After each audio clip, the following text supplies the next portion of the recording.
Assalamualaikum warahmatullahi wabarakatuh. Apa kabar sahabat Al-Fatah yang dimuliakan Allah? Semoga kita dalam keadaan sehat, dilimpahkan rezekinya dan diberikan keberkahan dunia dan akhirat. Amin ya robbal alamin.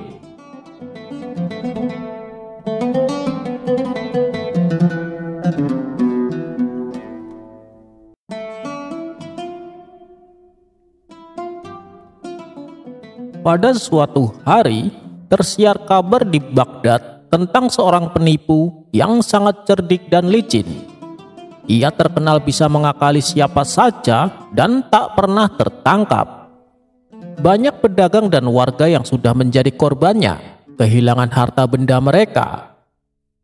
Sultan pun cemas dan memerintahkan para menterinya untuk menangkap penipu ini, namun tak ada yang berhasil. Akhirnya Sultan memanggil Abu Nawas. "Wahai Abu Nawas," titah Sultan, "aku dengar kau punya akal yang cerdik. Bisakah kau tangkap penipu yang meresahkan ini?" Abu Nawas menyanggupi, tetapi ia minta waktu dan kebebasan untuk bertindak. Ia kemudian menyusun rencana. Pertama, ia menyebarkan berita palsu bahwa ia Abu Nawas akan menjual barang-barang berharga di pasar dengan harga yang sangat murah, jauh di bawah harga pasaran. Berita ini sengaja disebar agar sampai ke telinga si penipu. Tak lama kemudian, si penipu yang mendengar kabar tersebut merasa tertarik. Ia berpikir ini adalah kesempatan emas untuk mendapatkan keuntungan besar dari Abu Nawas yang ia kira bodoh. Dengan menyamar, ia datang ke pasar tempat Abu Nawas akan berjualan.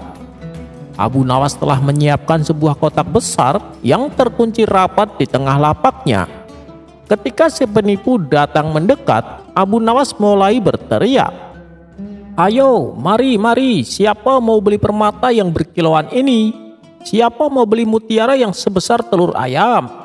Semua di dalam kotak ini akan kujual murah meriah," teriak Abu Nawas. Orang-orang mengerumuni Abu Nawas, penasaran dengan isi kotak itu. Si penipu dengan naluri liciknya juga ikut berdesak-desakan. Ia mencoba mengintip atau menebak apa isinya, tapi kotak itu tertutup rapat. "Berapa harganya, Tuan?" tanya si penipu mencoba terdengar santai. Abu Nawas tersenyum tipis. "Untukmu aku berikan harga khusus, tapi ada syaratnya," katanya sambil melirik si penipu. "Kau harus membelinya tanpa melihat isinya terlebih dahulu. Ini adalah tawaran langka. Siapa cepat, dia dapat," ujar Abu Nawas. Si penipu yang serakah dan yakin akan mendapatkan untung besar tanpa ragu menyetujuinya. Ia mengeluarkan kantong uangnya dan memberikan kepada Abu Nawas. Setelah menerima uang, Abu Nawas menyerahkan kunci kotak itu kepada si penipu. Dengan tergesa-gesa, si penipu membuka kotak itu di hadapan semua orang, membayangkan tumpukan permata dan mutiara. Namun, betapa terkejutnya ia. Di dalam kotak itu hanya ada seekor kucing kurus dan beberapa potongan batu biasa. Seketika itu juga, si penipu menyadari ia telah tertipu mentah-mentah. Wajahnya merah padam karena malu dan marah. Orang-orang di sekitar pun mulai menertawakannya. "Ini penipuan," teriak si penipu. "Kau menjual kucing dalam karung." Abu Nawas hanya tersenyum simpul. "Oh, benarkah? Bukankah kau yang selalu menjual barang palsu kepada orang lain, Tuan penipu?" jawab Abu Nawas. Si penipu terdiam, tak bisa berkutik. Abu Nawas melanjutkan, "Kau bilang aku penipu ya? Aku hanya jual apa yang ada di dalam kotak. Kau sendiri yang setuju membeli tanpa melihat isinya. Dan kau tahu, harga seekor kucing pun bisa sangat mahal bagi seseorang yang benar-benar menginginkannya." Tak hanya kehilangan uang, si penipu juga kehilangan harga dirinya. Ia sangat malu, dan sejak hari itu, ia tidak pernah lagi berani menipu di Baghdad. Abu Nawas sekali lagi membuktikan kecerdikannya dalam mengatasi masalah, bahkan mengalahkan penipu yang paling licin sekalipun.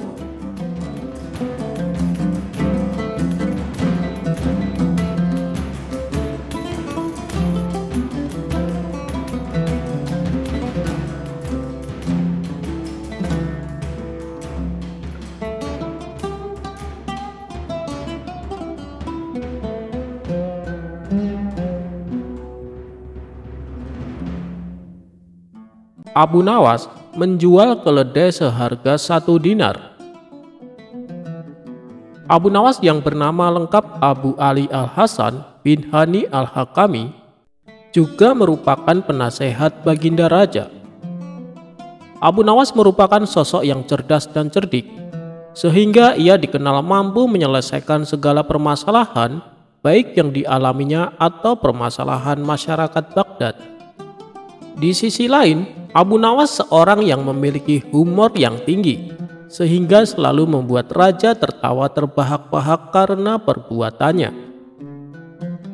Suatu sore, Abu Nawas pulang ke rumah dengan wajah lesu dan kelelahan, karena selama seharian ia di hutan untuk mengumpulkan kayu bakar yang akan dijualnya di pasar.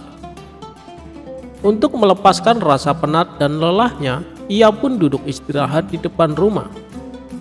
Sementara sang istri segera memberi minuman kepada Abu Nawas. "Wahai istriku, sepertinya aku tidak kuat kalau terus-terusan begini tiap hari, memikul kayu dari hutan sampai pasar, sedangkan usiaku sudah beranjak tua.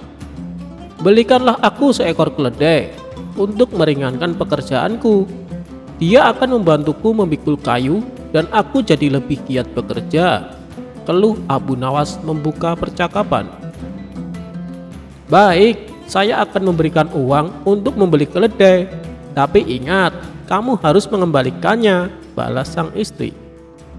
"Saya berjanji, wahai istriku," sahut Abu Nawas.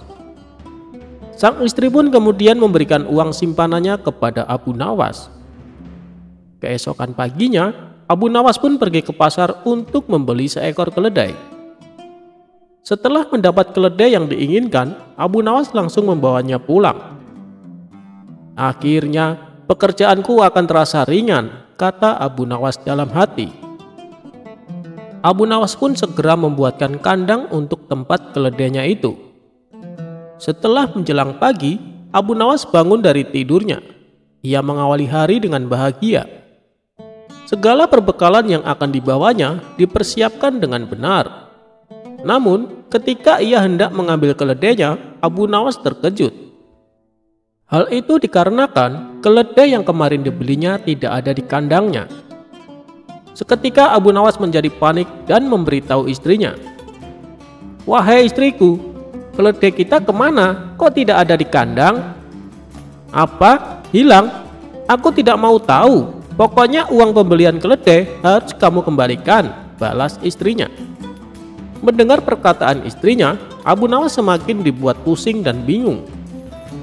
Lalu Abu Nawas berkeliling kampung dan menanyakan kepada orang-orang. "Apakah kalian melihat keledaiku?" tanya Abu Nawas. Namun tidak ada seorang pun yang mengetahui kemana hilangnya keledai Abu Nawas itu. "Aduh, gimana ini?" keluh Abu Nawas. Akhirnya Abu Nawas membuat janji di depan orang-orang, apabila keledainya ditemukan, dia akan menjualnya dengan harga yang murah, yaitu seharga 1 dinar. Orang-orang pun kaget mendengar hal itu. "Hei, kamu serius Abu Nawas?" tanya salah satu warga. "Ya, saya serius," jawab Abu Nawas. Setelah lama berkeliling namun tak membuahkan hasil, Abu Nawas pun memilih untuk pulang. Saat di tengah perjalanan, tiba-tiba ia melihat keledai itu sedang makan rumput di pekarangannya. "Waduh, aku cari kamu kemana-mana, ternyata kamu malah berada di sini," ucap Abu Nawas kegirangan. Ia pun segera memberitahu istrinya. "Wahai istriku, ternyata keledainya berada di pekarangan," seru Abu Nawas. "Syukurlah, berarti Allah masih sayang sama kita," balas istrinya. "Tapi aku bingung, wahai istriku," kata Abu Nawas. "Bingung kenapa? Seharusnya kamu senang keledainya bisa kembali," ujar istrinya. "Aku senang, tapi aku sudah berjanji sama orang-orang," kata Abu Nawas. "Janji? Janji apa?" tanya istrinya.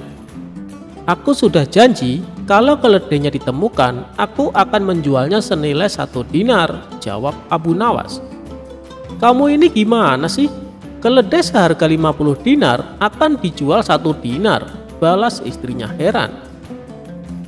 Setelah lama berpikir, akhirnya Abu Nawas menemukan solusinya. "Wahai istriku, jangan khawatir, aku tak mungkin mengingkari janjiku kepada orang-orang. Tapi aku punya solusi yang tepat," sahut Abu Nawas. Setelah itu, Abu Nawas membawa keledainya tersebut di hadapan warga. "Wah, keledaimu sudah ditemukan, Abu Nawas?" tanya salah satu warga. "Iya kawan, dan aku akan menepati janjiku. Aku akan menjual keledai ini dengan harga 1 dinar. Ayo, siapa yang mau membelinya?" seru Abu Nawas. Para warga langsung berebutan untuk mendapatkan keledai Abu Nawas. "Tunggu dulu kawan-kawan, saya belum selesai bicara," tegas Abu Nawas. "Kalian lihat sepatu keledai yang ada di punggungnya, ini harganya 100 dinar. Kalau kalian berminat membeli keledaiku, maka harus membeli juga sepatunya. Tidak boleh dipisah-pisah, karena saya menjualnya sepaket," kata Abu Nawas menjelaskan. "Itu sih sama aja bohong Abu Nawas, malah kamu dapat untung besar," jawab para warga. Mereka pun lalu bubar dan tidak jadi membeli keledai tersebut. Akhirnya Abu Nawas bisa kembali memiliki keledainya. Itulah kisah kecerdasan Abu Nawas dalam menghadapi permasalahan. Semoga kisah ini bermanfaat.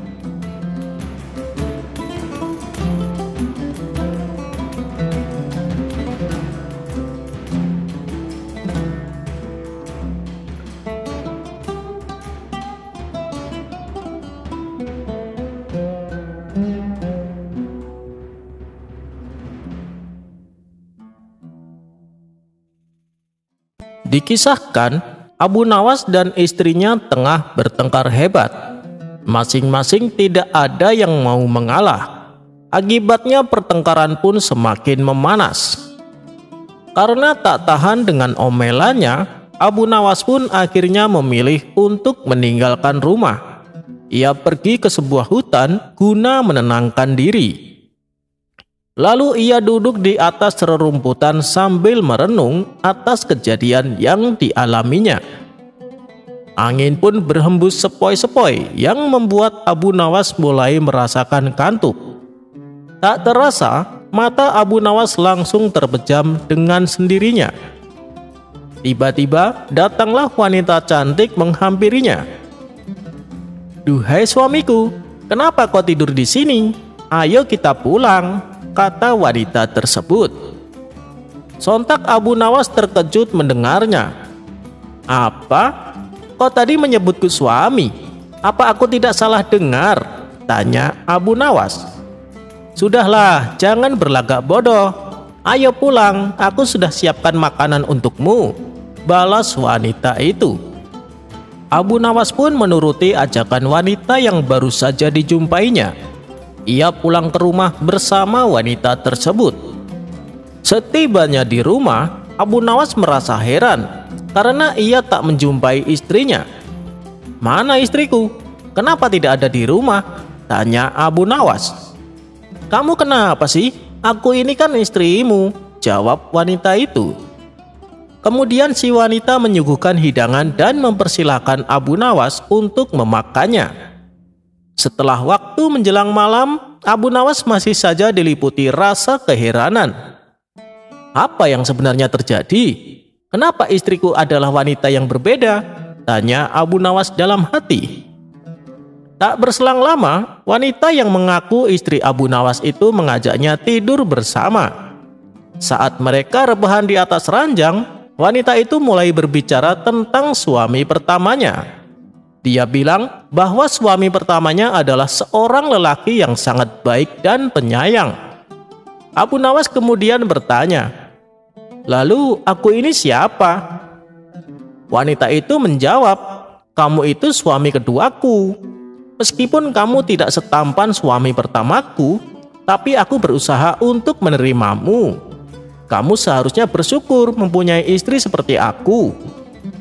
Mendengar hal itu, Abu Nawas merasa tersinggung. "Hei, dengar ya. Kau jangan salah, istri pertamaku juga tak kalah cantiknya denganmu. Dia adalah wanita yang paling baik yang aku kenal." Seketika wanita itu menjadi marah, sehingga ia berkata dengan nada keras, Lagi-lagi Abu Nawas terlibat pertengkaran. Hal ini membuatnya kembali menjadi emosi. Ia pun lalu menendang wanita itu hingga terjatuh dari tempat tidur dan tersungkur di lantai. Tak terima dengan perlakuan Abu Nawas, wanita itu pergi ke pengadilan dan mengajukan tuntutan. Ketika sidang pengadilan dimulai, wanita itu berkata di hadapan Tuan Hakim, "Wahai Tuan Hakim, aku ingin suamiku Abu Nawas supaya dihukum penjara. Dia telah melakukan tindakan kekerasan." Tuan Hakim bertanya, "Kekerasan macam apa yang dilakukan padamu?" Wanita itu pun menjawab, "Ketika kami berdua rebahan di tempat tidur, dia menendangku sehingga aku terjatuh ke lantai." Kemudian Tuan Hakim bertanya kepada Abu Nawas, "Wahai Abu Nawas, benarkah itu? Kenapa kau tega berbuat kasar kepada istri keduamu?" Abu Nawas menjawab, "Saya tidak melakukannya, Tuan Hakim. Permasalahannya begini. Pada waktu itu, kami berdua sedang rebahan di atas tempat tidur. Kemudian dia menghadirkan temannya dalam percakapan. Aku pun demikian, aku juga menghadirkan temanku dalam percakapan.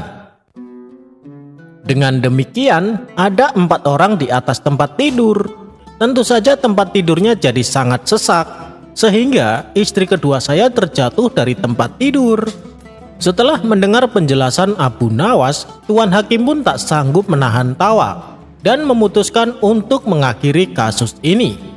Sementara wanita yang merupakan istri kedua Abu Nawas tak terima dengan keputusan tersebut. Ia pun langsung melemparkan palu pengadilan tepat mengenai kepala Abu Nawas. Abu Nawas pun jatuh pingsan. Ketika ia tersadar dan membuka mata, ternyata ia kembali berada di hutan. "Alhamdulillah, ternyata tadi itu cuma mimpi.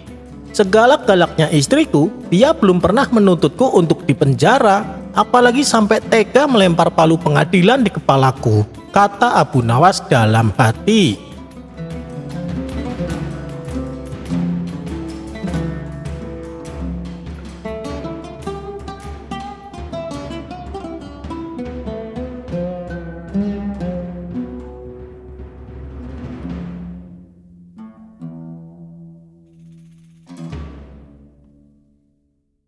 Kala itu, ada seorang pencuri yang selalu membuat resah di pasar. Banyak para pedagang dibuat kesal dengan pencuri ini. Pasalnya barang-barang dagangannya sering berkurang karena dicuri. Bahkan, ia tak hanya mencuri barang milik pedagang, tapi terkadang ia juga mencuri barang milik pembeli. Dan yang sering menjadi korban adalah Tuan Hamid, seorang pedagang yang mempunyai toko di pasar. Meskipun berulang kali tertangkap basah, namun si pencuri tak pernah jera. Orang-orang di pasar sebenarnya sudah geram dan ingin menghukumnya. Tapi melihat kondisi tangan kanannya buntung, mereka pun merasa iba dan hanya memberikan teguran. Dengan kekurangannya inilah justru dimanfaatkan si pencuri untuk selalu mengulangi perbuatannya. Lama-kelamaan, orang-orang di pasar tak tahan dengan perilakunya. Tapi mereka bingung bagaimana caranya supaya membuat si pencuri jera. Akhirnya pada suatu hari si pencuri kembali tertangkap basah. Ia mencuri barang dagangan milik Tuan Hamid. Orang-orang di pasar pun langsung membawanya ke hadapan Abu Nawas. "Bagaimana ini Tuan Abu? Apa yang harus kita perbuat terhadap pencuri ini?" tanya mereka. "Kenapa tidak kalian bawa saja ke pengadilan, biar Tuan Hakim yang memutuskan hukumannya?" ujar Abu Nawas. Akan tetapi orang-orang menolak saran tersebut. Karena bagaimanapun mereka tidak tega bila si pencuri harus mendekam di penjara. Alasannya mereka kasihan karena si pencuri buntung tangannya. Mereka hanya ingin supaya Abu Nawas membuat si pencuri menjadi jera atas perbuatannya. Abu Nawas lalu bertanya kepada Tuan Hamid selaku korban pencurian, "Berapa kerugian yang kau alami Tuan Hamid?" Tuan Hamid menjawab, "Kerugiannya sih tidak seberapa. tapi dia mencurinya hampir setiap hari. Kemudian Abu Nawas bertanya kepada si pencuri, "Sudah berapa kali kau tertangkap?" Si pencuri dengan santainya menjawab, "Sudah sering, Tuan Abu." "Oh, begitu. Karena kau telah melakukan banyak kesalahan, maka aku akan memberimu hukuman," kata Abu Nawas. "Hukuman? Hukuman apa?" tanya si pencuri terkejut. "Hukumannya yaitu 100 kali cambukan," jawab Abu Nawas. Sontak si pencuri langsung ketakutan. "Apa Tuan Abu tega? Saya ini orang cacat, Tuan. Lihatlah, tangan kanan saya buntung," balas si pencuri. "Jangan khawatir, saya akan berbuat adil seadil-adilnya. Hukumannya nanti dibagi 2 dengan Tuan Hamid," timpal Abu Nawas. "Maksudnya bagaimana, Tuan Abu?" tanya si pencuri tak mengerti. 100 cambukan yang akan kau terima akan dibagi 2 dengan Tuan Hamid. Jadi masing-masing mendapat 50 cambukan, jelas Abu Nawas. Mendengar penjelasan tersebut, dalam hati si pencuri berkata, "Asik, dengan adanya hukuman ini, tidak akan ada lagi korban yang akan melaporkanku, karena sama-sama akan mendapat hukuman," pikirnya. "Oh begitu, baiklah, saya setuju," saut si pencuri. Tuan Hamid yang mendengar hal itu tentu saja menolaknya. "Adil apanya? Masa aku yang menjadi korban harus menerima sebagian hukumannya?" protes Tuan Hamid. "Sudah, Anda turuti saja perintahku," balas Abu Nawas. Awalnya Tuan Hamid sangat keberatan, tapi ia menangkap sesuatu yang lain atas rencana Abu Nawas. Kemudian Abu Nawas memberikan cambuk dan meminta Tuan Hamid untuk mencambuk si pencuri sampai 50 kali. Si pencuri pun berteriak kesakitan. Setelah selesai menjalani hukuman, kini giliran si pencuri yang akan mencambuk Tuan Hamid. "Kurang ajar, sakit sekali tubuhku, akan kubalas dengan lebih keras lagi," pikir si pencuri. Sambil menahan rasa sakit, ia pun segera mengambil cambuk dan hendak membalas perlakuan Tuan Hamid. Namun ketika ia akan melakukan aksinya, Abu Nawas buru-buru mencegahnya. "Tunggu dulu, bukankah dari awal aku sudah bilang aku akan berbuat adil terhadap kalian? Tapi kenapa kau melanggarnya?" tukas Abu Nawas. "Melanggar bagaimana? Sekarang kan giliranku untuk mencambuknya," balas si pencuri. "Iya benar, tapi sewaktu Tuan Hamid mencambukmu, dia memakai tangan kanan. Kenapa kau menggunakan tangan kiri? Itu sama sekali tidak adil," protes Abu Nawas. "Terus bagaimana ini? Tangan kanan saya kan buntung, Tuan Abu," tanya si pencuri. "Aku tidak mau tahu dan aku tidak akan membiarkan kau mencambuk menggunakan tangan kiri," hardik Abu Nawas. Akhirnya si pencuri pun tak bisa berbuat apa-apa. Ia hanya bisa pasrah menerima hukuman yang barusan ia jalani. "Nah, mulai hari ini sampai kamu ketahuan mencuri lagi, maka kau akan mendapat hukuman seperti ini," ancam Abu Nawas. Sejak saat itu si pencuri yang bertangan buntung menjadi jera dan tak lagi berani mencuri.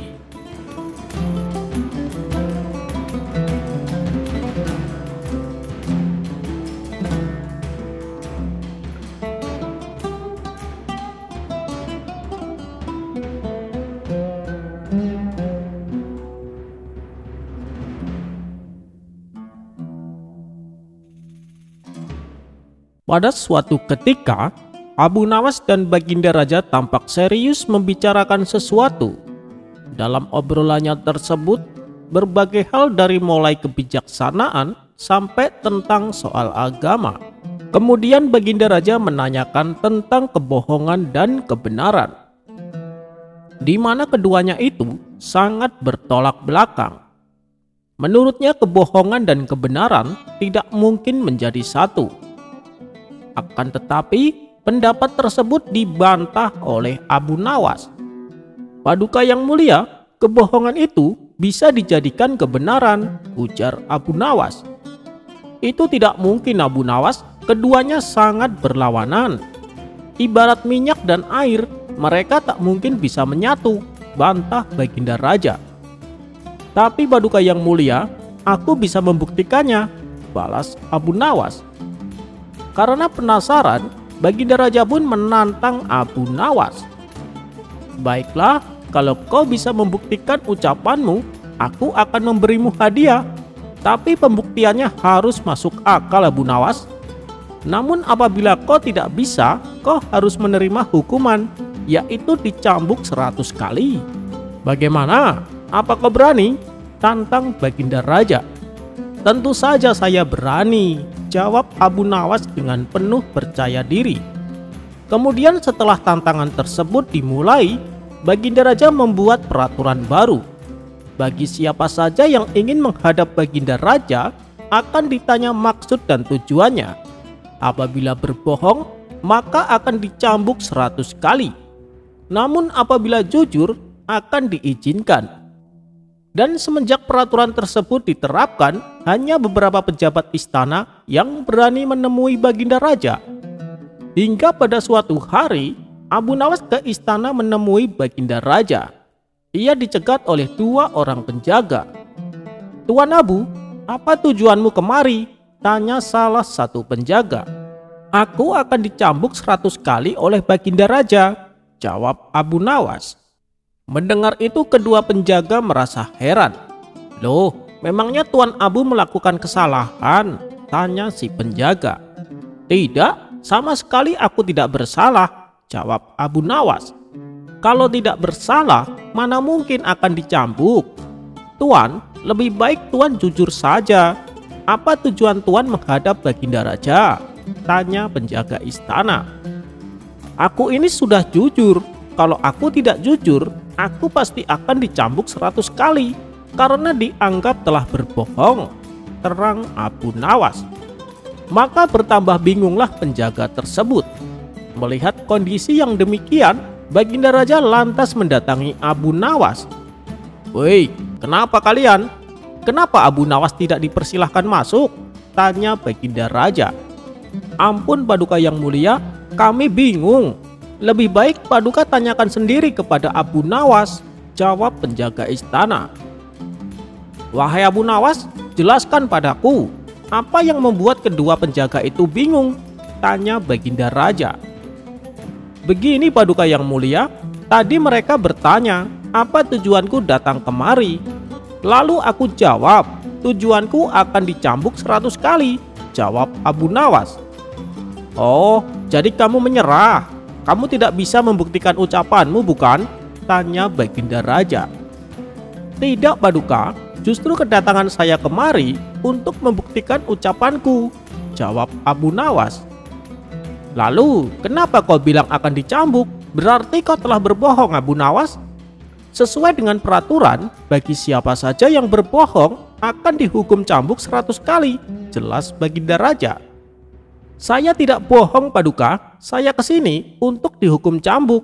Kalau tidak percaya, silahkan hukum saya, cambuk saya 100 kali, balas Abu Nawas. Perkataan Abu Nawas tersebut membuat Baginda Raja kebingungan. Kalau ia menghukum Abu Nawas, berarti ia membenarkan kebohongan. Tapi tujuan Abu Nawas ke istana untuk dihukum cambuk. Setelah berpikir cukup lama, akhirnya Baginda Raja pun menyerah. "Wahai Abu Nawas, sebenarnya mana perkataanmu yang bohong dan mana perkataanmu yang benar?" tanya Baginda Raja. "Paduka yang mulia, itu yang namanya kebohongan bisa dijadikan sebuah kebenaran. Dengan demikian, saya sudah membuktikan apa yang tempo hari saya ucapkan, bahwa kebenaran dan kebohongan meskipun bertolak belakang, tapi bisa menyatu," jelas Abu Nawas. Baginda Raja pun tertegun dengan penjelasan Abu Nawas, dan sesuai perjanjian, Abu Nawas mendapat hadiah berupa pundi-pundi uang.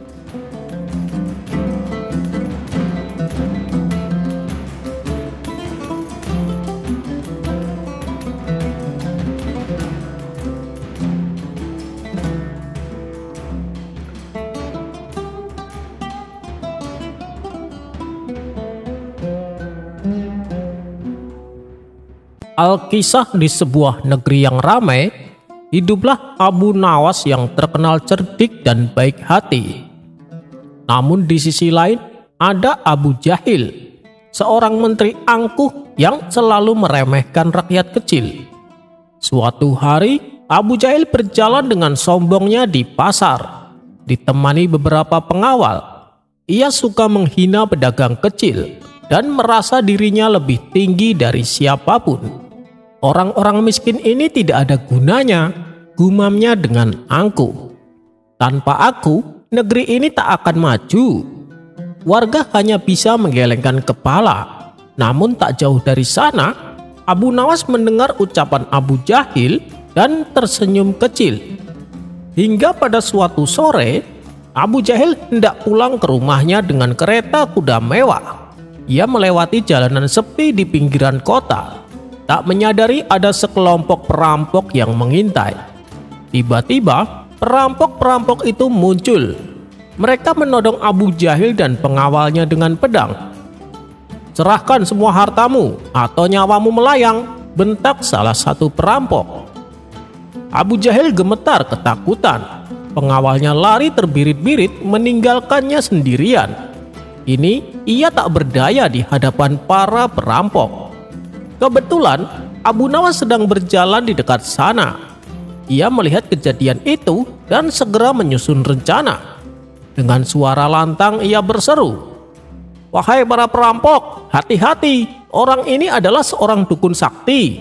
Sekali ia mengucapkan mantra, kalian bisa berubah menjadi batu." Para perampok terkejut. Mereka menatap Abu Jahil dengan curiga. "Benarkah?" tanya salah satu dari mereka. "Tentu saja, coba lihat wajahnya, penuh dengan aura sihir bukan?" lanjut Abu Nawas menahan tawa. Para perampok mulai panik. Mereka berpikir Abu Jahil memang punya kekuatan goib. Tak ingin mengambil resiko, mereka segera melarikan diri. Abu Jahil yang masih gemetar langsung berlari ke arah Abu Nawas dan berlutut sembari mengucapkan terima kasih. Pada keesokan harinya, cerita tentang Abu Jahil yang ketakutan menghadapi perampok tersebar ke seluruh negeri. Warga pun menertawakannya.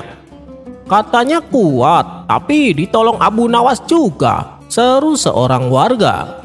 "Jangan-jangan dia malah mau memberikan semua hartanya dengan sukarela," tambah yang lain. Abu Jahil merasa sangat malu. Ia akhirnya menyadari bahwa kesombongan tak berarti apa-apa dibanding kecerdasan dan kebaikan Abu Nawas. Sejak hari itu, ia lebih berhati-hati dalam berbicara dan mulai menghargai rakyat kecil. Sementara itu, Abu Nawas hanya tersenyum puas melihat tingkahnya. "Terkadang, pelajaran terbaik datang dari rasa malu," kata Abu Nawas sambil menyeruput segelas teh hangat.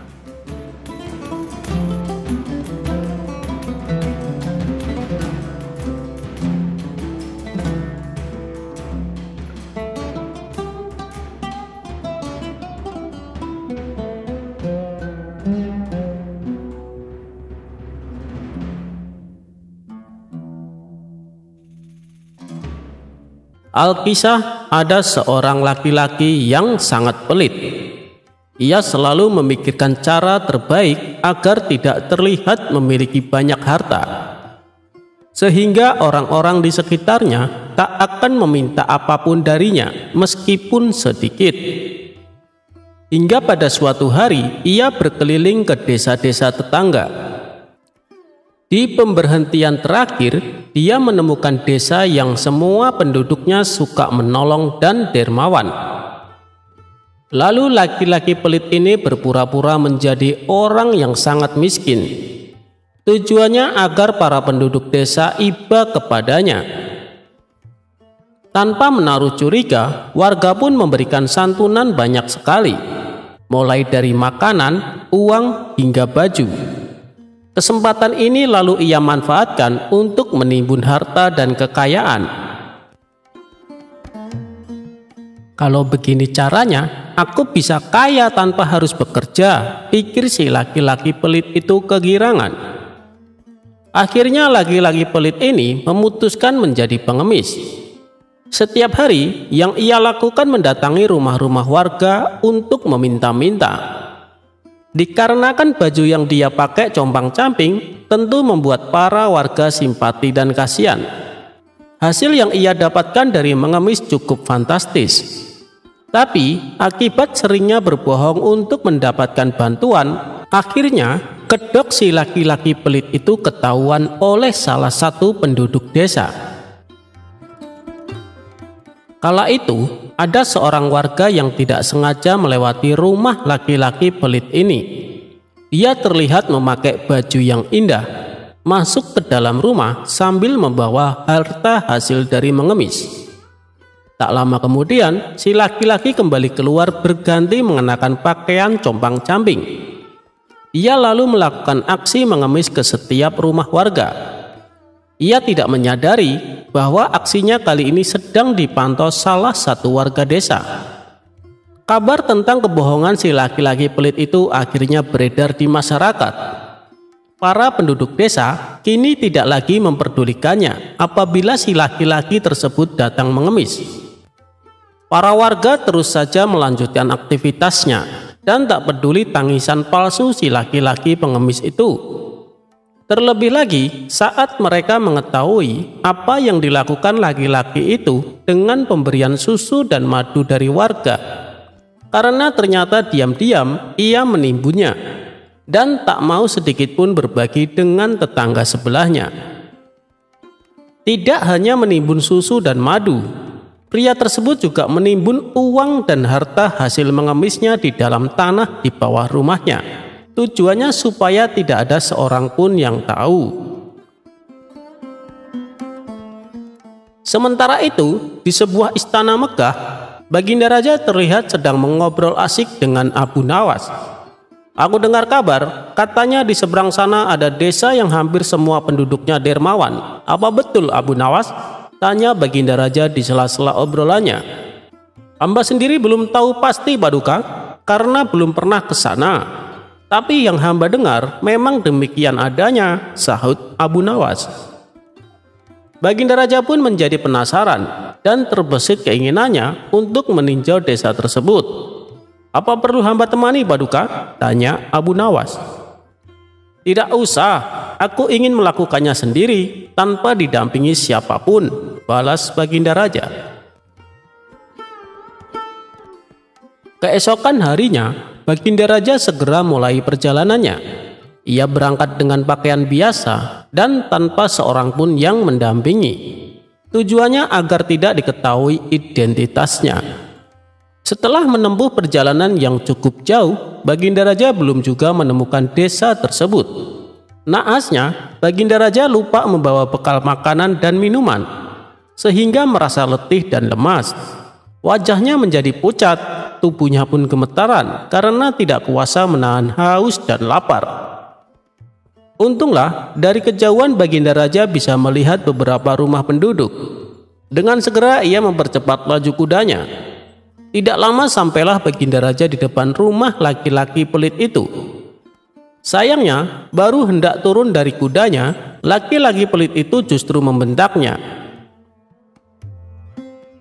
Hei, jangan turun di sini. Aku tidak punya apa-apa, walaupun hanya segelas air putih, tegasnya. Baginda Raja pun terkejut mendengarnya.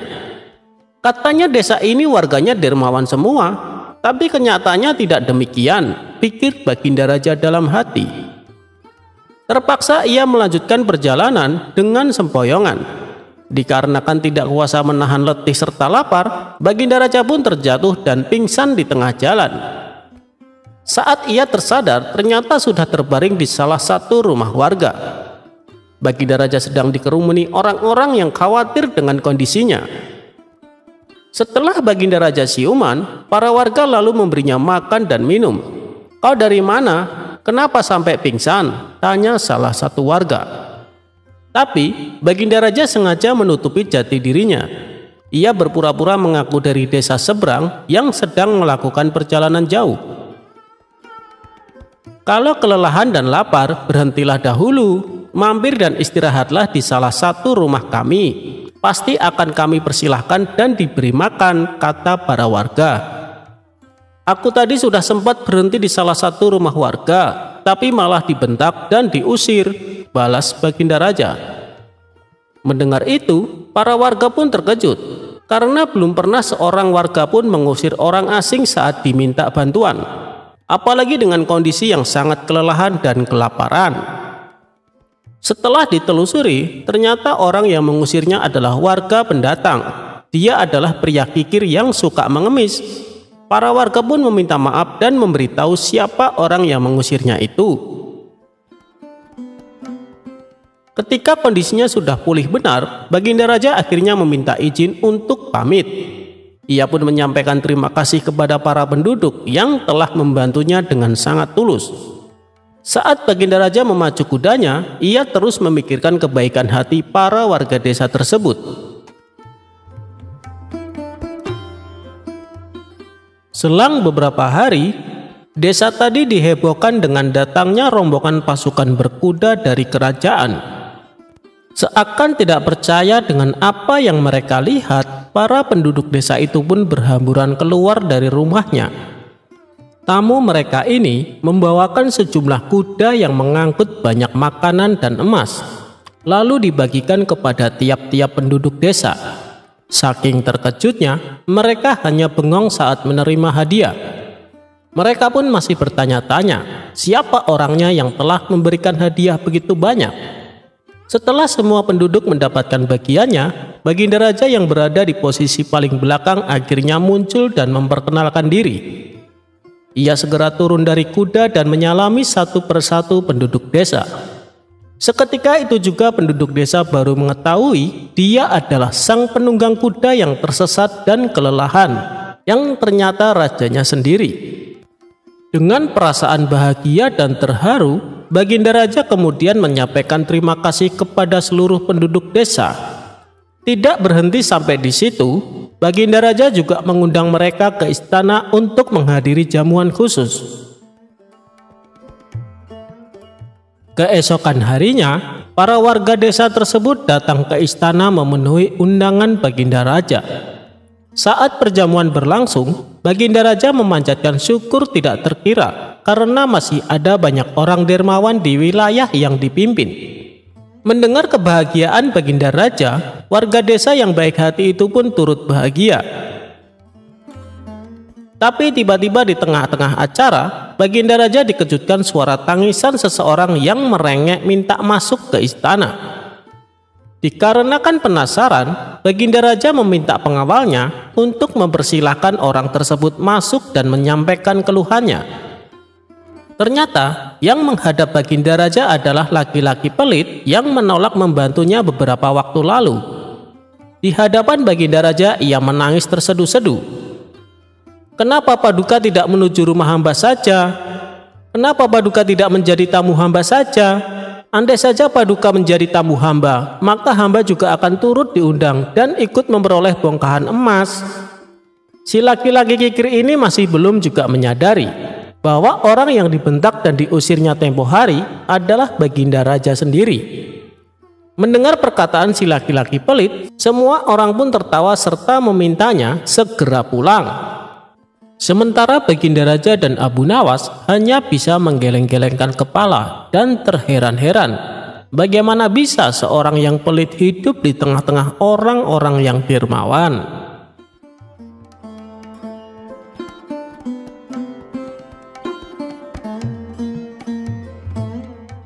Melototnya saja membuat orang lari ketakutan, padahal Abu Nawas sedang sakit gigi.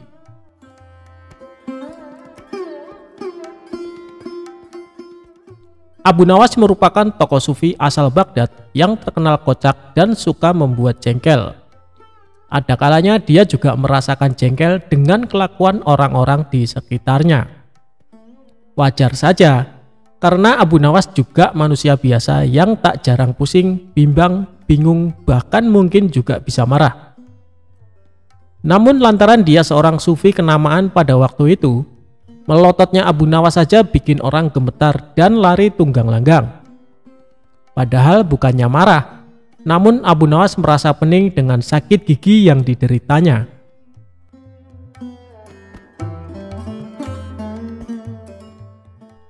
Dikisahkan ada seorang penggembala yang mempunyai masalah dengan pendengaran alias tuli. Namun meski ia tuli sejak lahir, ia tak pernah mengeluh dengan kekurangannya itu. Kegiatan sehari-harinya adalah membawa domba-domba gembalanya di sebuah padang rumput berbukit yang tak jauh dari rumahnya. Pada suatu hari, saat ia sedang mengembalakan domba-dombanya, si gembala tuli merasakan sakit perut. Ia sudah tak kuat menahan untuk buang air besar dan terpaksa harus memutuskan pulang ke rumah untuk membuang hajat. Bak Dayung bersambut. Di tengah-tengah kegalauannya antara harus pulang ke rumah dengan rasa khawatir lantaran harus meninggalkan domba gembalaannya, tiba-tiba ia melihat ada seorang yang tak jauh darinya sedang menyabit rumput. Ia pun menghampirinya dan berkata, "Hai kawan, tolong jaga domba-domba ini ya, dan tolong awasi jangan sampai ada yang berkeliaran hingga tersesat. Aku akan pulang ke rumah sebentar untuk buang air besar," kata penggembala. Diketahui pemotong rumput tersebut ternyata juga tuli. Ia tak mendengar apapun yang pengembala itu katakan. Si pemotong rumput mengira kalau si pengembala mau meminta rumputnya. "Enak saja, mengapa kau tidak memotong rumputnya sendiri? Aku di rumah juga banyak hewan ternak yang harus kuberi makan. Sudah sana pergi, jangan ganggu aku," kata si pemotong rumput sembari menggerakkan tangannya.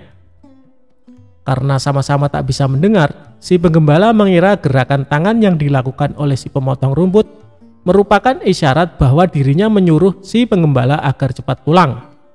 "Terima kasih kawan, engkau benar-benar telah menolongku," kata si penggembala. Maka ia pun bergegas pulang ke rumah.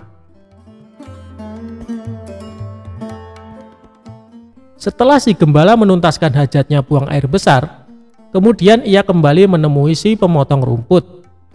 Si pengembala menghitung domba-dombanya dengan cermat dan ternyata jumlahnya masih lengkap. Sungguh luar biasa pribadi pemotong rumput itu. Ia benar-benar bisa dipercaya. Ia menjaga domba-dombaku tanpa mengharap ucapan terima kasih sama sekali. Sungguh pribadi yang luar biasa, gumamnya dalam hati si pengembala domba. "Oh iya, salah satu dombaku kan ada yang pincang. Lebih baik aku berikan padanya sebagai rasa terima kasihku. Ini akan menjadi makanan yang lezat untuk keluarganya," gumamnya lagi. Si penggembala lalu memanggul domba tersebut dan menghampiri si pemotong rumput. "Hei kawan, terimalah hadiah dariku, karena engkau telah menjaga domba-dombaku," kata si penggembala sambil menunjukkan domba pincangnya. Melihat hal itu, si pemotong rumput malah menjadi marah. "Dasar kurang ajar, aku tak melihat apapun yang terjadi selama kamu pergi. Kenapa kamu malah minta tanggung jawab atas pincangnya kaki dombamu? Dari tadi aku sibuk memotong rumput dan sama sekali tak tahu terkait kejadian yang menimpa pada kaki dombamu. Pergilah, kalau kau mendekat aku akan memukulmu," ancam si pemotong rumput dengan nada emosi. Si penggembala pun heran, kenapa si pemotong rumput malah marah kepadanya. Tiba-tiba lewatlah seseorang dengan menaiki kuda, tapi ternyata dia adalah seorang pencuri kuda yang telinganya juga tuli, dan kuda yang ditungganginya adalah hasil curian. Si penggembala lalu berteriak memanggil si penunggang kuda. "Tuan, tolong katakan padaku apa yang diucapkan si pemotong rumput ini. Aku ini tuli tuan, jadi aku tidak mengerti kenapa ia menolak pemberianku. Bahkan ia marah kepadaku," ucap si penggembala dengan nada emosi. Si pemotong rumput pun tak mau kalah. Ia juga bicara dengan nada teriak kepada si penunggang kuda. "Begini tuan, dari tadi aku sedang memotong rumput dan tidak tahu apa-apa. Tapi tiba-tiba dia meminta tanggung jawab atas pincangnya kaki domba miliknya. Jelas saja saya marah dituduh seperti itu," ucap si pemotong rumput dengan nada marah juga. Si penunggang kuda kemudian turun dari kudanya dan menghampiri keduanya karena ia jauh. Ia mengira si pemotong rumput dan si pengembala kambing sedang memarahinya karena telah mencuri kudanya. "Iya benar, aku memang barusan mencuri kuda. Tapi aku sungguh tidak tahu kalau kuda ini adalah milik kalian. Maafkan aku kawan," kata si penunggang kuda. "Sudah aku katakan aku tidak tahu apa-apa terhadap pincangnya domba orang ini," teriak si pemotong rumput. "Hei kawan, suruh ia katakan padaku mengapa ia menolak pemberianku," teriak si pengembala. "Iya, aku mengakui mencuri kuda, tapi aku tuli. Jadi aku tidak tahu siapa di antara kalian yang memiliki kuda ini," teriak si penunggang kuda. Di tengah-tengah keributan yang terjadi, melintaslah Abu Nawas di hadapan mereka. Kala itu Abu Nawas sedang mengalami sakit gigi. Jangankan bisa bicara, untuk menggerakkan mulutnya saja sakitnya bukan main. Ketika mereka melihat kehadiran Abu Nawas, mereka mengira Abu Nawas adalah seorang sufi yang alim dan sakti, karena dari penampilannya menggunakan jubah layaknya ulama sufi terpandang. Si pemotong rumput lalu menarik jubah Abu Nawas. Ia berkata dengan berteriak kepada Abu Nawas untuk meminta keadilan. "Tuan Sufi, tolonglah saya, mereka menuduhku melukai dombanya," pintanya. Tak mau kalah, si gembala juga berkata kepada Abu Nawas dengan nada teriak, "Wahai Tuan Sufi, aku hanya ingin memberikan domba, tapi dia malah memarahiku," ujarnya. Bahkan si pencuri kuda juga ikut berkata, "Tuan Sufi, saya akui, saya bersalah.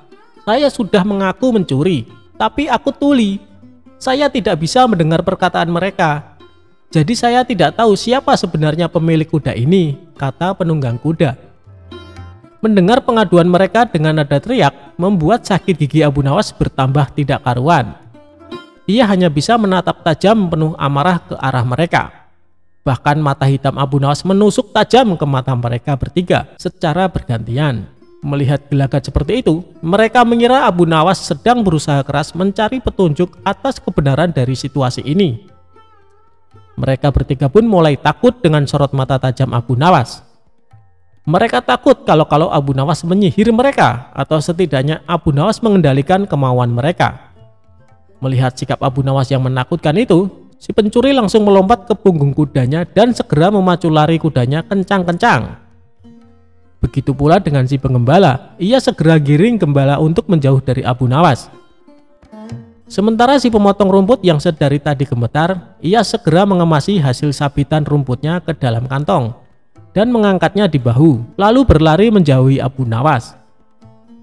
Setelah ketiga orang tersebut berlari karena ketakutan, Abu Nawas lalu melanjutkan perjalanannya. Ia pun berpikir dalam hati, kadang-kadang kata-kata tak berfungsi apa-apa dan tidak terlalu berguna. Mungkin lebih baik orang tidak perlu banyak bicara.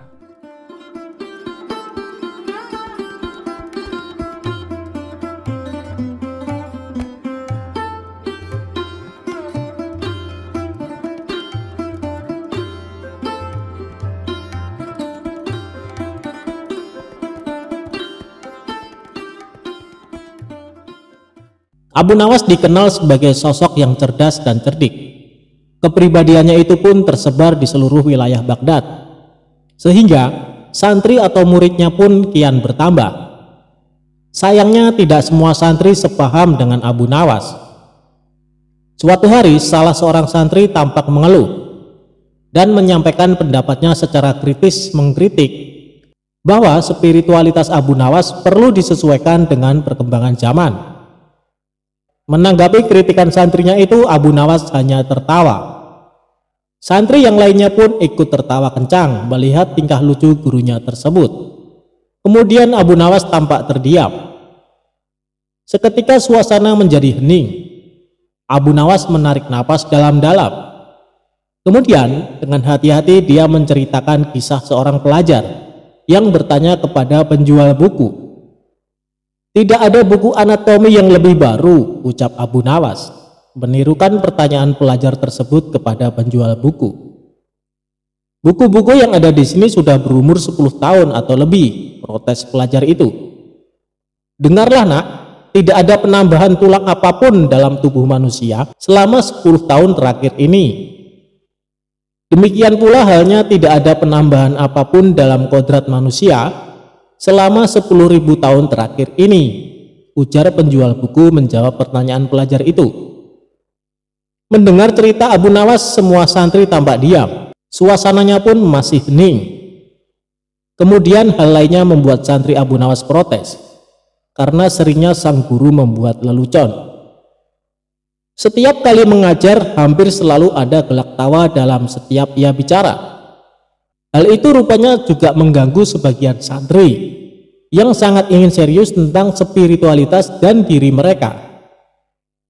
"Guru ini seperti badut," ujar seorang santri lainnya. "Oh tidak, kamu salah tangkap. Seorang badut membuat kamu menertawainya. Seorang guru membuat kamu menertawai diri sendiri," sanggah santri lainnya. Abu Nawas mendengar dialog antara santrinya dengan tersenyum. Abu Nawas tidak terganggu sama sekali dengan santrinya itu. Apakah sesuatu menjadi sungguh-sungguh benar jika tak seorang pun menertawakannya, pungkas Abu Nawas.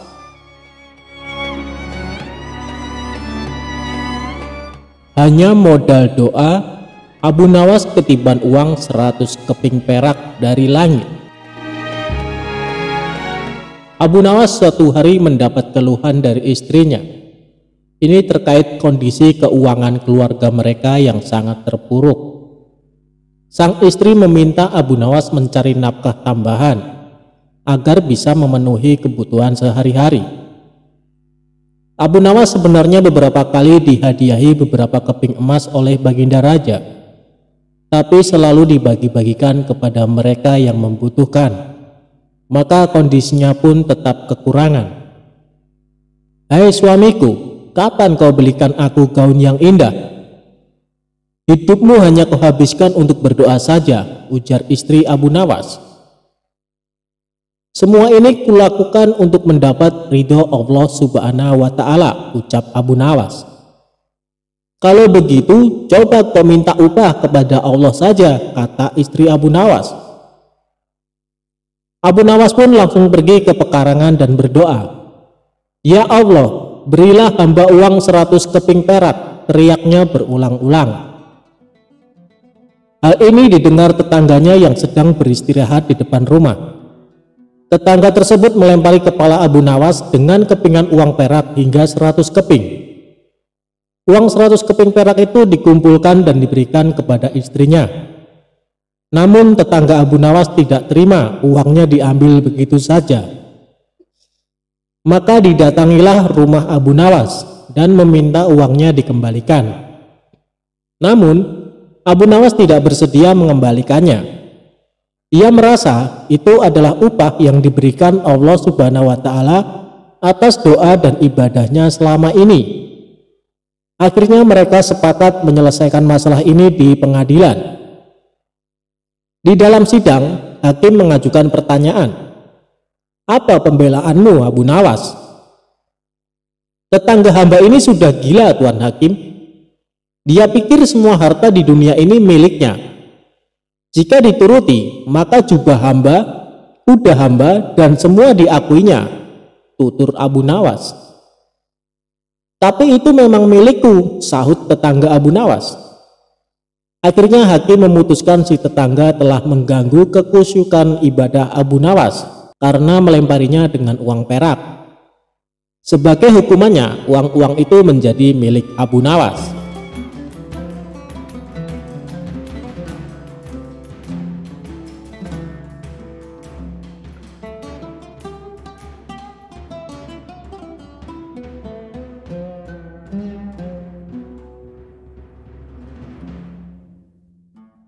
Dikisahkan di suatu daerah di kota Baghdad terdapat sumur angker yang dihuni oleh jin yang jahat.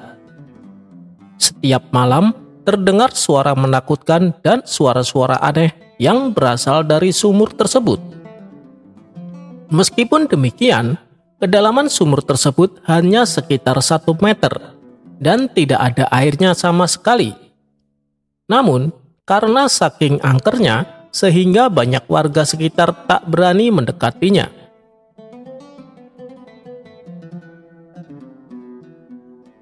Suatu kali, datang seorang tamu ke rumah Abu Nawas. Dia bernama Abu Jahil. Kemudian ia mengadukan masalahnya tentang sifat sang istri yang sangat cerewet. "Gimana caranya, Abu Nawas, supaya istri saya tidak ngomel-ngomel terus?" tanya Abu Jahil kepada Abu Nawas. "Kalau soal itu aku tidak tahu. Istriku juga sama cerewetnya, jawab Abu Nawas. Waduh, masa kamu tidak tahu? Kamu kan terkenal cerdik, Abu Nawas, ujar Abu Jahil. Baiklah, kalau kamu mau, bawa saja istrimu ke sumur tua yang angker itu. Lalu kamu jatuhkan dia ke dalamnya, saran Abu Nawas. Maksudmu, sumur tua yang dihuni jin jahat itu? Waduh, bisa-bisa istriku malah mati tenggelam. Aku tidak mau, Abu Nawas, tolak Abu Jahil. Tenang, istrimu tidak akan tenggelam. Itu kan sumur kering, tidak ada airnya, dan dalamnya juga cuma 1 meter, jelas Abu Nawas. Tapi apa mungkin bisa berhasil? Tanya Abu Jahil ragu-ragu. Saya sendiri juga belum tahu, Abu Jahil, tapi setidaknya istrimu akan bertemu jin jahat itu, dan pasti dia akan ketakutan. Mungkin saja karena rasa takutnya itu, sifat cerewet istrimu akan hilang, balas Abu Nawas. Baiklah kalau begitu, besok saya akan ajak istriku ke sana, timpal Abu Jahil.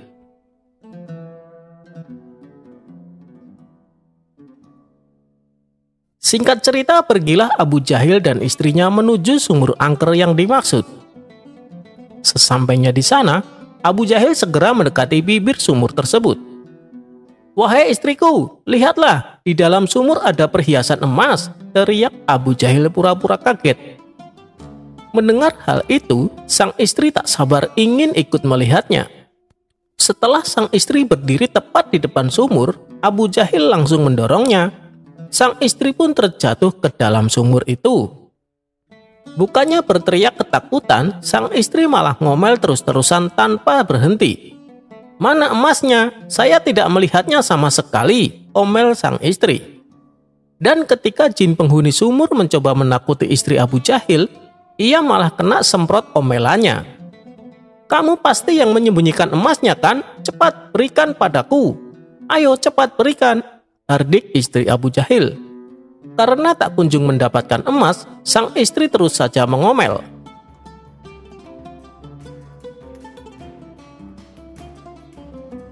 Tidak lama kemudian, muncul sosok bayangan hitam keluar dari sumur itu. Rupanya, sosok itu adalah jin penghuni sumur tersebut. Jin itu lalu mendekati Abu Jahil dan berkata, "Oi, cepat angkat istrimu dari tempatku. Aku tidak tahan mendengar omelannya," ancam jin tersebut. Dengan penuh ketakutan, Abu Jahil langsung mengangkat istrinya dari sumur angker itu.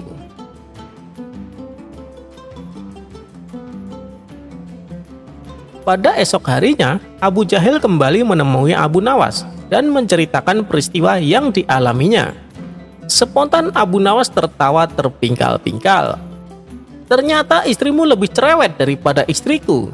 Jin saja sampai tidak tahan mendengar omelannya," seloroh Abu Nawas sambil tertawa terpingkal-pingkal.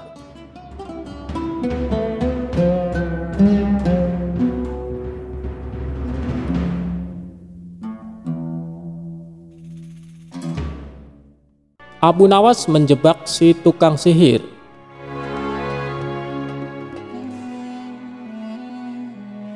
Abu Nawas atau dikenal sebagai Abu Ali Al-Hasan bin Hani Al-Hakimi adalah seorang pujangga Arab.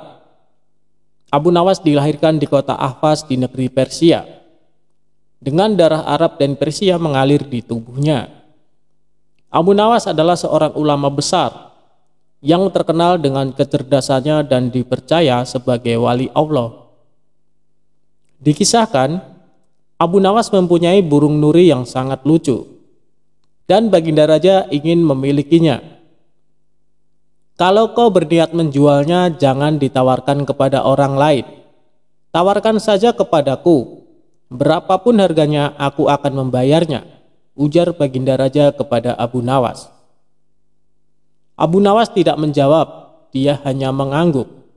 Tapi dalam hati dia berkata, "Mana mungkin aku menjual burung yang tidak berharga ini kepada Baginda," ucap Abu Nawas dalam hati. Keesokan paginya Abu Nawas datang ke istana. Dia datang dengan membawa burung nuri yang diinginkan Baginda itu. Abu Nawas tidak ingin menjualnya. Dia ingin memberikan cuma-cuma kepada Baginda. Tapi di pintu gerbang istana, dua orang pengawal menahannya. "Siapa kamu? Ada keperluan apa menghadap Baginda Raja?" hardik kedua pengawal dengan wajah bengis. Rupanya, kedua orang pengawal istana tersebut adalah orang kepercayaan Perdana Menteri Abu Dahi yang selalu ingin mencelakakan Abu Nawas. "Aku hendak menyerahkan burung nuri ini kepada Baginda Raja karena beliau sangat menyukainya," jawab Abu Nawas. "Tinggal saja burung jelek itu di sini, biar aku yang menyerahkan kepada Baginda," ucap salah seorang pengawal. Abu Nawas pun menurut. Dalam situasi seperti ini, dia tidak mungkin melawan. Tapi suatu saat mereka pasti akan menemui perbuatannya. Oleh kedua pengawal kepercayaan Abu Dahi, burung nuri Abu Nawas ditukar dengan burung gereja. Setelah itu diserahkan kepada Baginda Raja. Perdana Menteri Abu Dahi yang melihat kejadian itu tersenyum simpul memuji hasil kerja anak buahnya. Berdebah, gigi Baginda gemertak menahan amarah. Dia merasa terhina oleh perbuatan Abu Nawas. Burung nuri yang diharapkan tapi burung gereja yang dikirimkan. Tanpa menunggu waktu, saat itu juga Baginda mendatangi rumah Abu Nawas. "Abu Nawas, kalau kau keberatan menjual burung nuri kepadaku, aku tidak apa-apa. Tapi jangan kau kirim burung gereja ke istana. Itu suatu penghinaan buatku," kecam Baginda dengan mata memerah menahan amarah. "Begini Baginda," tutur Abu Nawas mencoba meredakan amarah Baginda. "Istana Baginda telah kemasukan dua orang penyihir yang menjadi penjaga pintu gerbang istana. Kedua orang itu bisa menyihir seekor burung gereja, dan hamba yakin besok-besok kedua orang itu bisa menyihir burung beo menjadi burung nuri. Kalau tidak percaya, tunggulah besok di istana. Baginda akan menyaksikan sendiri betapa hebatnya sihir mereka." Sambil berkata begitu, Abu Nawas mengelus-elus seekor burung beo yang bertengger di depan jendela rumahnya. Burung beo itulah yang akan dibuat menjebak kedua pengawal bengis istana. Pagi-pagi sekali Abu Nawas sudah tiba di istana. Dia membawa burung beo di tangannya. Di depan gerbang lagi-lagi dia dicegat oleh pengawal. "Ada perlu apa lagi kau di sini?" Kedua pengawal kembali menghardik Abu Nawas. "Ada perlu apa lagi kau di sini?" Kedua pengawal kembali menghardik Abu Nawas. "Sudah ku bilang, kau tidak akan bisa bertemu Baginda," ucap sang pengawal. "Maaf, kemarin aku keliru. Aku sebenarnya hendak memberikan burung beo ini kepada Baginda Raja, tapi aku keliru mengambilnya. Baginda pasti marah-marah mendapat kiriman burung nuri itu. Semua orang tahu Baginda sangat benci burung nuri. Dia pernah tersesat di hutan gara-gara burung nuri keparat itu. Maafkan aku telah membuat Baginda marah." Bujuk Abu Nawas seolah-olah cerita itu benar-benar terjadi. "Taruhlah saja di situ, biar aku nanti yang akan menyerahkan kepada Baginda Raja," perintah pengawal istana. Terpengaruh bujukan Abu Nawas, kedua kaki tangan Abu Dahi itu pun menukar burung beo dengan burung nuri. Setelah itu mereka menyerahkan kepada Baginda. Keduanya bersukaria karena sebentar lagi Abu Nawas pasti akan mendapat hukum yang setimpal dari Baginda, pikir mereka. Setelah menerima burung nuri itu dari kedua pengawal istana, Baginda terperangah kaget. Ternyata benar apa yang dikatakan Abu Nawas. Kedua pengawal ini bisa menyihir alias menggelapkan barang yang bukan haknya. "Ini nurinya, mana beonya?" sindir Baginda yang langsung membuat wajah kedua pengawal itu pucat pasi. Belum sempat kedua pengawal itu menjawab, Baginda Raja langsung menitahkan perintah yang tak disangka-sangka. "Karena hasil kerja yang sangat bagus, kalian berdua aku beri hadiah hukuman cambuk masing-masing 50 kali. Perdana Menteri Abu Dahi yang menyaksikan kejadian itu kini hanya bisa tertunduk lesu.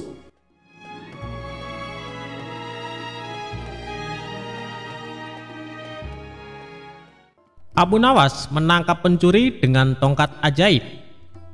Pada suatu hari, kota Baghdad digemparkan dengan terjadinya pencurian di rumah saudagar kaya raya, dan ada sebanyak uang 100 dinar lenyap di gondol pencuri.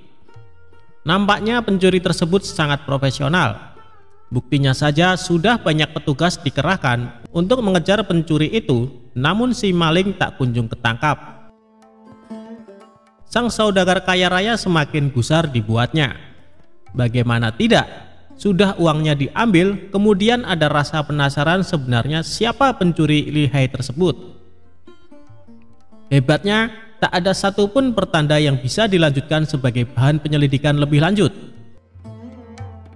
Bahkan, meskipun telah mendesak pejabat setempat, tetap saja hasilnya nihil. Pada akhirnya sang saudagar membuat keputusan. Barang siapa yang mencuri hartanya dan dia mau mengembalikan, maka dia akan mendapatkan hak separuh dari harta yang dicuri tersebut. Namun meskipun sudah diberikan pengumuman tersebut, si pencuri tak kunjung memperlihatkan batang hidungnya. Bahkan si pencuri ini merasa nyaman dan aman karena tak satupun orang yang mengetahui ulahnya. Tidak putus asa, sang saudagar akhirnya membuat sayembara baru.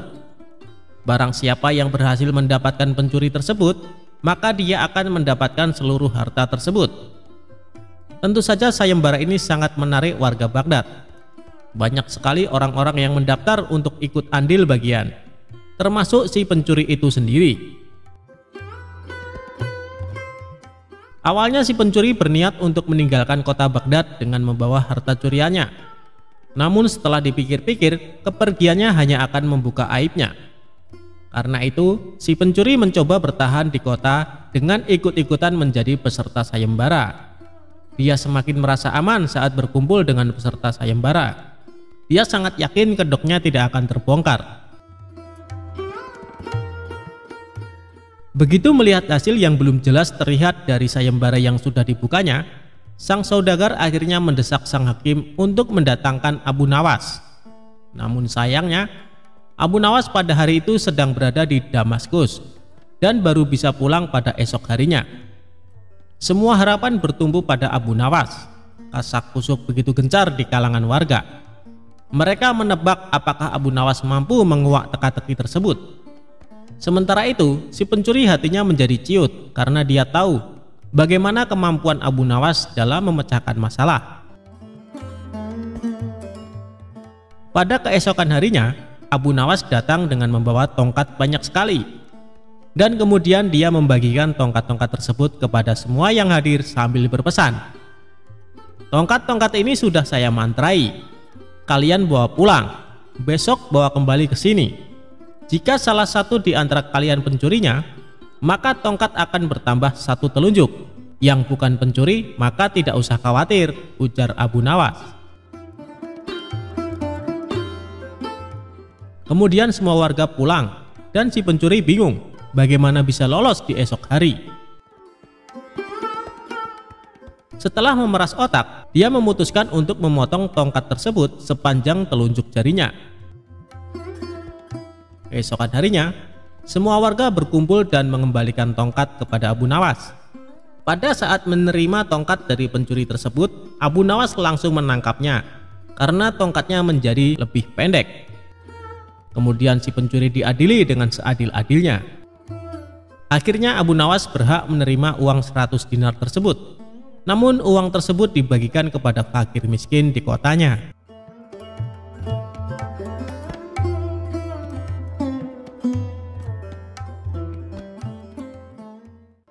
Abu Nawas jual arak. Sang raja jadi marah besar.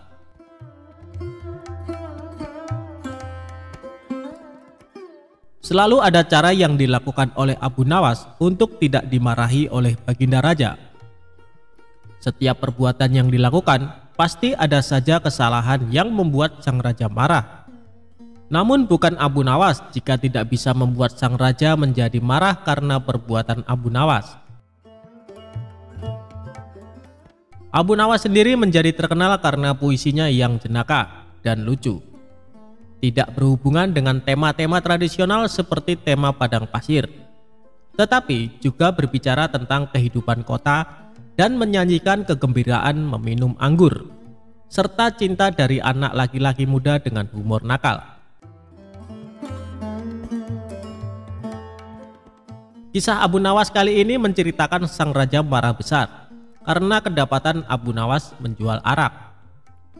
Suatu saat Abu Nawas kepergok membawa botol arak berwarna merah dan sang raja menegurnya. Namun Abu Nawas menyangkal kalau dia membawa arak. Dia menyebutnya air susu yang pemalu. Kecerdasan Abu Nawas benar-benar menghibur Baginda Raja. Suatu ketika, sang raja murka melihat pekerjaan pengawal kerajaan tidak beres. Setelah diselidiki, para pengawal itu ternyata sedang mabuk-mabukan. "Wahai para pengawalku semua, sudah sering kuingatkan kau jangan sering mabuk-mabukan," ujar Baginda Raja. Para pengawal terlihat gemetar, mereka menunduk, tidak berani menatap wajah sang raja karena merasa bersalah. "Ceritakan kepadaku, dari mana kalian mendapat arak itu?" tanya sang raja. Untuk beberapa saat para pengawal itu tidak mau mengaku. Namun setelah raja membentak, para pengawal pun mengaku. "Abu Nawaslah yang membawa arak itu, kami juga diajari mabuk-mabukan olehnya," ujar salah seorang pengawal. "Cepat bawa Abu Nawas ke hadapanku sekarang juga, kalau tidak kalian yang akan menerima hukuman dariku," ujar sang raja. Keesokan harinya para pengawal itu mendatangi rumah Abu Nawas yang sangat sederhana. Sesampainya di rumah Abu Nawas, salah seorang pengawal berkata, "Bawalah botol ini dan katakan ini semua atas perintahmu." "Tunggu dulu, dengan minuman arak ini aku pasti dihukum oleh raja," kata Abu Nawas. "Jika engkau lolos dari hukuman raja, aku akan memberimu sejumlah dinar," ucap sang pengawal. "Lalu apa keuntunganmu memberiku sejumlah dinar?" ucap Abu Nawas. "Jika engkau lolos dari hukuman raja, maka kami juga akan lolos dari hukuman raja. Gunakanlah kecerdasanmu mengelabui raja," kata pengawal itu. Akhirnya Abu Nawas pergi menemui Baginda Raja membawa arak dengan botol merah. "Wahai Abu Nawas, apa yang engkau pegang itu?" tanya Baginda Raja. "Ini susu, Baginda, rasanya enak sekali," jawab Abu Nawas seenaknya. "Bagaimana itu susu? Air itu berwarna merah, sedangkan susu berwarna putih bersih," kata raja. Sang raja pun mengambil botol yang dipegang Abu Nawas. "Betul sang Baginda, susu itu berwarna putih bersih. Dia berubah merah karena malu bertemu Baginda, dan berubah warna jadi merah merona," jawab Abu Nawas dengan mencoba mengambil hatinya raja yang rupawan. Sang raja pun tertawa sambil geleng-geleng kepala meninggalkan Abu Nawas. Meski ia tahu yang dibawa oleh Abu Nawas adalah arak. "Baiklah, aku maafkan kalian. Tapi jika kalian mengulangi lagi perbuatan kalian, maka hukumannya berlipat ganda," titah sang raja. Dan akhirnya sang raja pun mengampuni kesalahan para pengawal. Sedangkan Abu Nawas mendapatkan sejumlah dinar dari para pengawal karena telah berhasil melaksanakan misinya.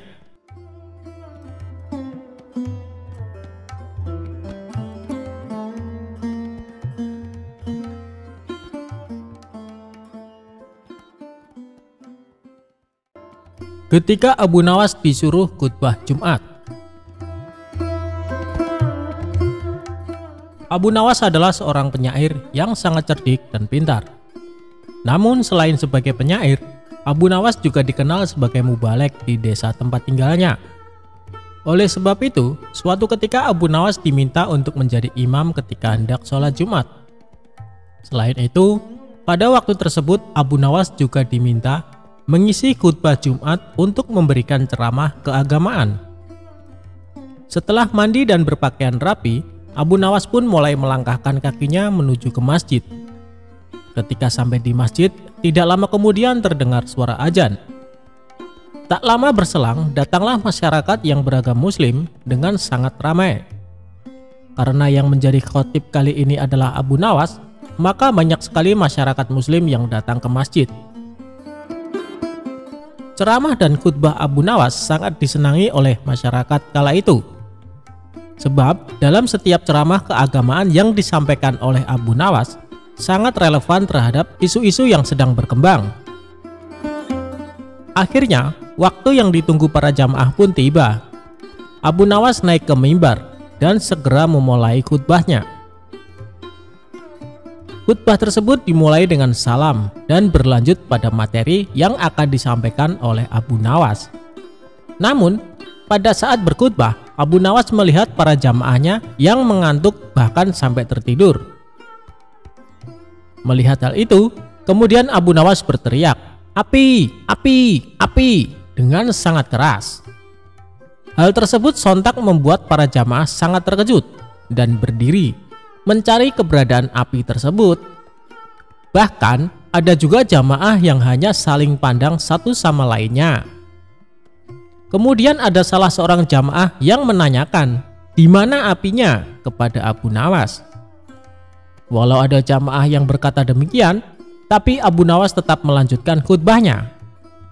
Kemudian keluarlah perkataan dari Abu Nawas jika ada api yang dahsyat di neraka bagi mereka yang lalai dalam beribadah. Maksud dari teriakan api, api, api dari Abu Nawas adalah api neraka tersebut. Barang siapa yang lalai dalam beribadah, maka ia akan merasakan panasnya api neraka. Usai melakukan ceramah tentang api neraka, kemudian Abu Nawas menutup khutbahnya dengan lantunan doa-doa. Setelah itu, Abu Nawas memimpin sholat Jumat dengan khusyuk dan diikuti oleh para jamaah. Ketika salat, para jamaah masih teringat dan terngiang-ngiang dengan api neraka yang dikatakan oleh Abu Nawas dalam khutbahnya. Walau awalnya terkesan gagal dalam memberikan ceramah keagamaan karena banyak yang mengantuk dan tertidur, namun sesungguhnya Abu Nawas berhasil membuat para jamaah untuk selalu rajin beribadah. Sebab para jamaah selalu ingat dengan khutbah Abu Nawas, di mana saat itu ia mengatakan mereka yang malas beribadah akan merasakan panasnya api neraka.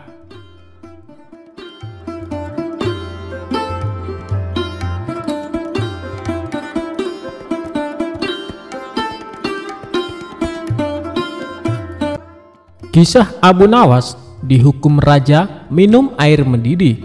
Inilah akhirnya.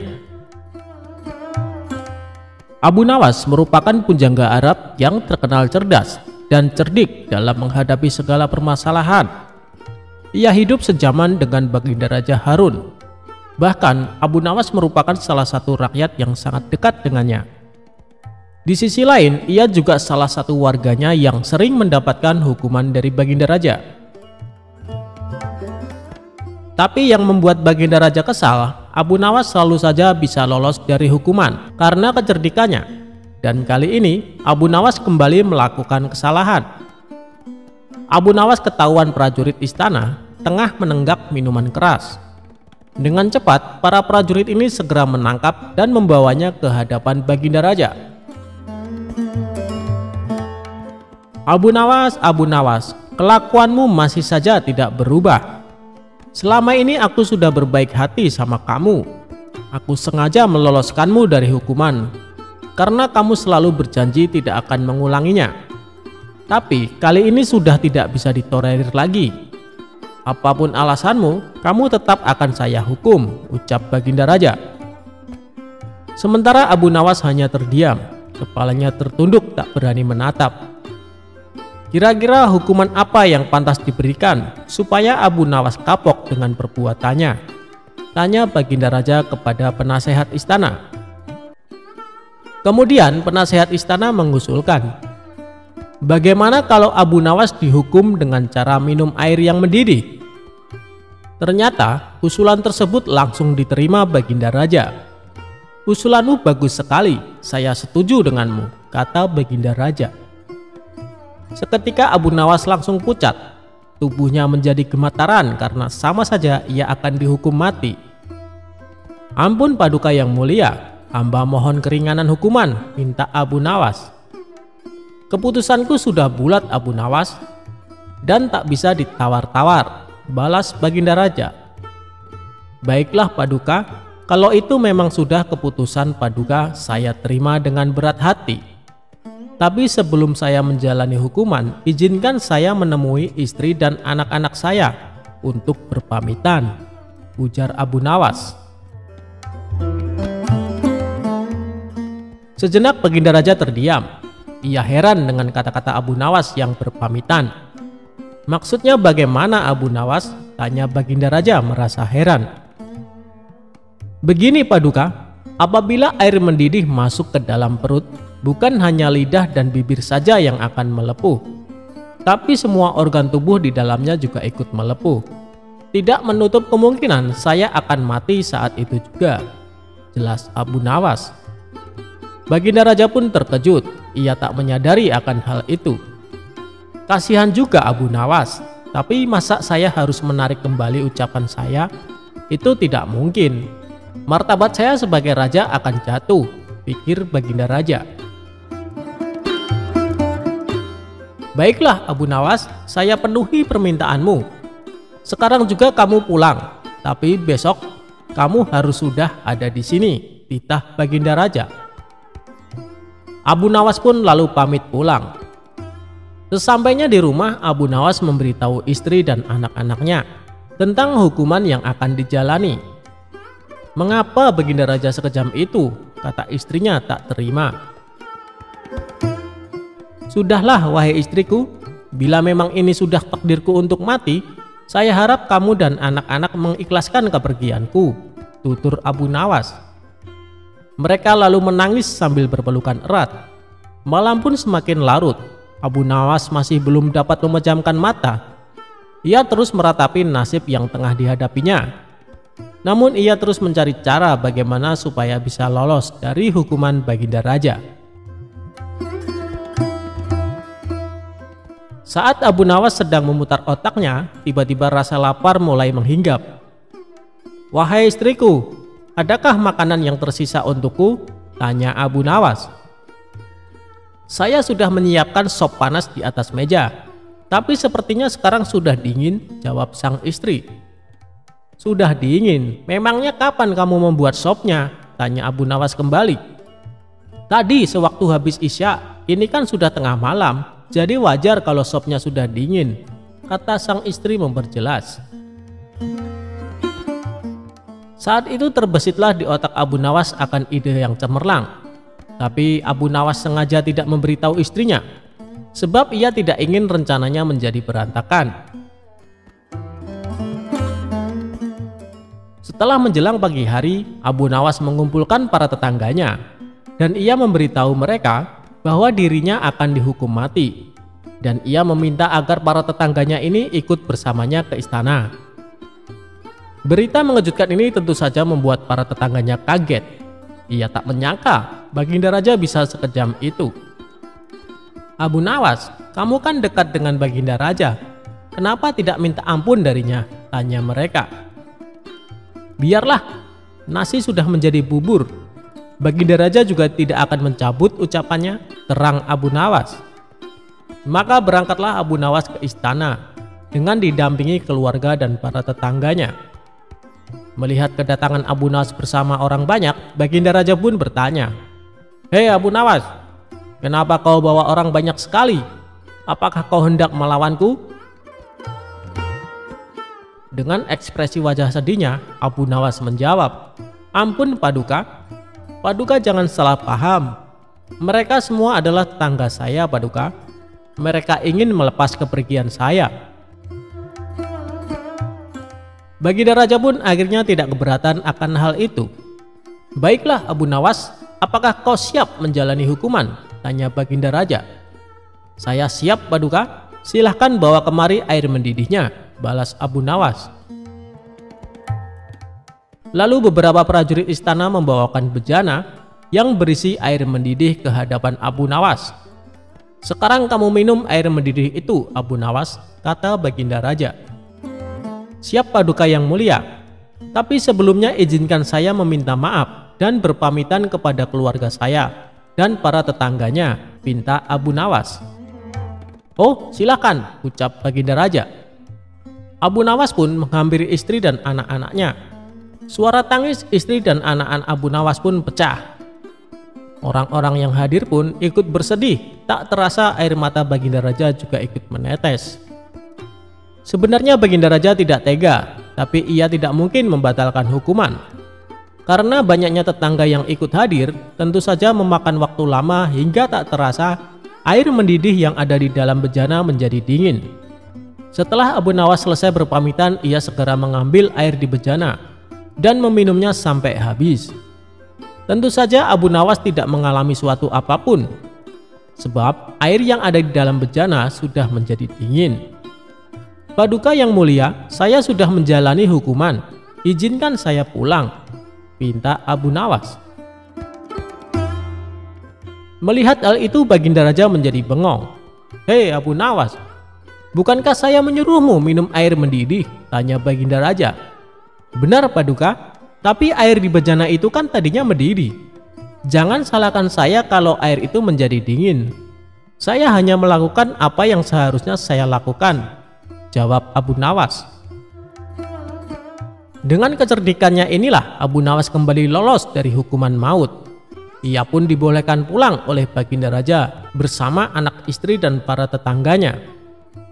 Itulah kisah kecerdikan Abu Nawas dalam menghadapi permasalahan dalam hidupnya.